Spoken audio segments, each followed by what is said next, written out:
जो होता है वो दिखता नहीं और जो दिखता है वो होता नहीं। नमस्कार, मैं हूं नीलू और ऐसा मैं इसलिए कह रही हूं क्योंकि ईरान, अमेरिका, इजराइल युद्ध में कुछ ऐसा ही दिखाई दे रहा है जो ट्रंप को पागल बना रहा है। ईरान वो कर रहा है जिसकी कल्पना तक अमेरिका ने नहीं की थी, ट्रंप ने नहीं की थी, क्योंकि अमेरिका और इजराइल ने 28 फरवरी को ईरान पर हमला करते हुए बड़े बड़े दावे किए। इसके जवाब में ईरान ने न सिर्फ अमेरिका और इजराइल बल्कि दुनिया को भी चौंकाया है। ईरानी मिसाइलों ने इजराइल में तबाही मचाई, खाड़ी देशों में अमेरिकी सैन्य बेसों पर हमले किए, वो भी इतने सटीक कि जहां हमला हुआ वहां कुछ नहीं बचा या भारी नुकसान हुआ। और इसके पीछे है रूस और चीन। जी हां, ईरान के अमेरिकी सैन्य ठिकानों पर सटीक हमलों की वजह चीन और रूस से मिली मदद है। क्योंकि देखिए, पीछे जो खबरें सामने आई, बिना चीन और रूस के मदद के ऐसा हो ही नहीं सकता था कि इतना सटीक निशाना ईरान, चाहे वो इजराइल हो या अमेरिका के ठिकानों पर कर सकता था। चाहे वो मिसाइल दागने की बात हो या फिर ड्रोन, दोनों देश काफी हद तक खुलकर ईरान के साथ दिखे हैं।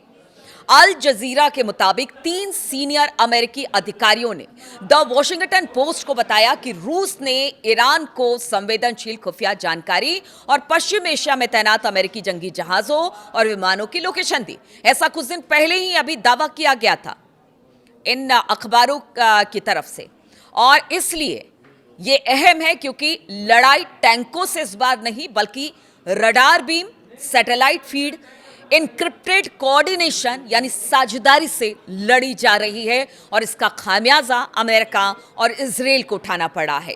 रिपोर्ट के मुताबिक रूसी राष्ट्रपति व्लादिमीर पुतिन ने अमेरिकी राष्ट्रपति डोनाल्ड ट्रंप के साथ फोन कॉल के दौरान इस बात से इनकार किया कि मॉस्को ने ईरान के साथ खुफिया जानकारी साझा की है। देखिए, यह भी एक तरीके का वॉरफेयर ही है कि आप अपनी सेना नहीं उतारते हैं, क्योंकि सेना उतर गई और सेना अगर सामने से या फिर विमान अगर किसी देश के निकल आते तो कहा यह जाता है कि वो देश भी अब इस लड़ाई या किसी भी लड़ाई में शामिल हो गया। इसलिए यहां पर ऐसा कुछ नहीं दिखाई दे रहा है, लेकिन इस बार का वॉरफेयर बिल्कुल अलग है। हालांकि इस इनकार से जमीन की स्थिति में बदलाव नहीं आता है, यानी रूस ने कह दिया और अमेरिका ने मान लिया, यह हो नहीं सकता है। रूस कर रहा है मदद। रूस को यूक्रेन युद्ध में ईरान से ड्रोन और गोला बारूद मिले और वो मदद कर रहा है। रूस जानता है कि अमेरिका ने यूक्रेन को लगातार ऐसी खुफिया जानकारी दी जिसका इस्तेमाल रूसी ठिकानों पर हमला करने के लिए किया गया। इसमें व्लादिमीर पुतिन के घर और दफ्तर को निशाना बनाने की कोशिश शामिल है। ऐसे में मॉस्को खुफिया जानकारी के जरिए एक तरह से अमेरिका से अपना बदला चुकाने का भी काम कर रहा है कि जो काम आपने किया वो अब मैं कर रहा हूं, तो इसमें गलत क्या है। हालांकि इनकार दोनों तरफ से, यानी अमेरिका ने यूक्रेन युद्ध और रशिया युद्ध के बीच में भी किया, और अब ईरान, अमेरिका, इजराइल के बीच में अगर रूस का नाम आ रहा है तो रूस भी इससे इनकार कर रहा है। सीआईए के पूर्व अधिकारी ब्रूस रिडेल ने कहा कि आधुनिक युद्ध में कोऑर्डिनेशन सबसे अहम है। कोई पक्ष अगर जानता है कि दुश्मन कहां है तो उसकी जीत लगभग तय मानी जाती है, और यही इस युद्ध में भी हो रहा है, क्योंकि रूस की खुफिया जानकारी ईरान को अमेरिकी और इजरायली संपत्तियों का पता लगाने में ऐसी सटीकता दी है जिसे तेहरान अकेले हासिल कभी नहीं कर सकता था।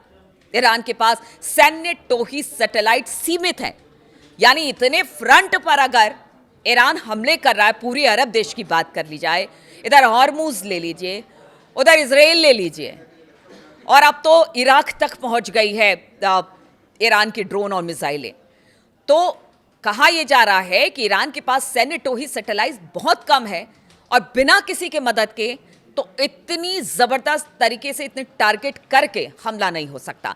यह खुले समुद्र में नौसैनिक संपत्तियों पर नजर रखने के लिए अपर्याप्त है।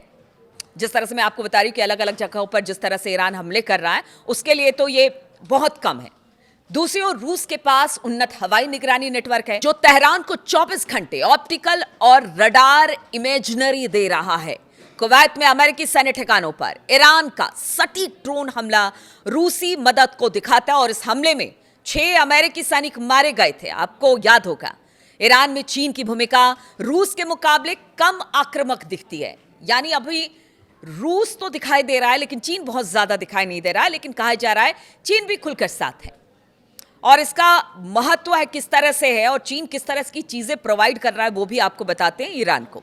तो चीन ने हालिया वर्षों में ईरान के इलेक्ट्रिक युद्ध के परिदृश्य को नया रूप दिया है। ईरान में चीन की भूमिका रूस के मुकाबले कम आक्रामक दिखाई देती है, लेकिन इसका महत्व बहुत ज्यादा है। चीन ने हालिया वर्षों में ईरान के इलेक्ट्रॉनिक युद्ध के परिदृश्य को नया रूप दिया है।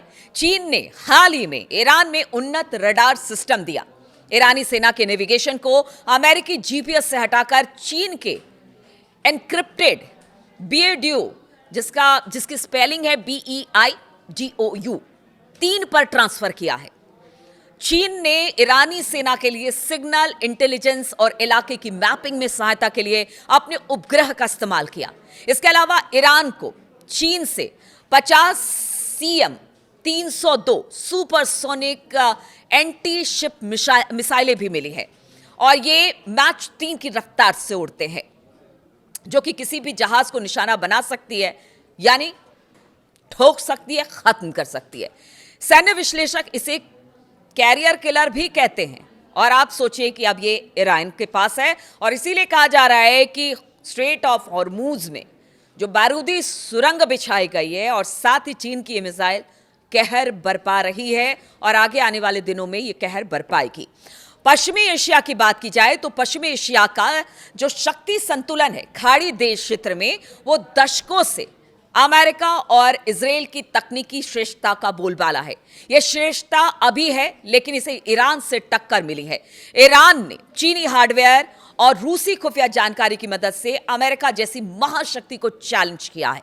मौजूदा युद्ध के पहले 2 हफ्ते में ईरान ने कई मौकों पर अमेरिका को चौंकाया है। एक्सपर्ट का कहना है कि रूस और चीन ने ईरान की मदद के लिए अपनी सैन्य टुकड़ियां नहीं भेजी, इसके बजाय वो कुछ ऐसा कर रहे हैं जो ज्यादा स्थायी मदद है और घातक भी है। वो ईरान को युद्ध में दुश्मन की सीमा के अंदर देखना सिखा रहे हैं। ईरान के साथ चीन और रूस की मदद इस युद्ध में खाड़ी क्षेत्र का शक्ति संतुलन बदल सकती है, और कहा यह जा रहा है अगर इसी तरह से ईरान लड़ता रहा अमेरिका से और इजराइल से, तो जो दबदबा इजराइल का था अमेरिका के थ्रू इस पूरे क्षेत्र में, वो शायद बदल जाए।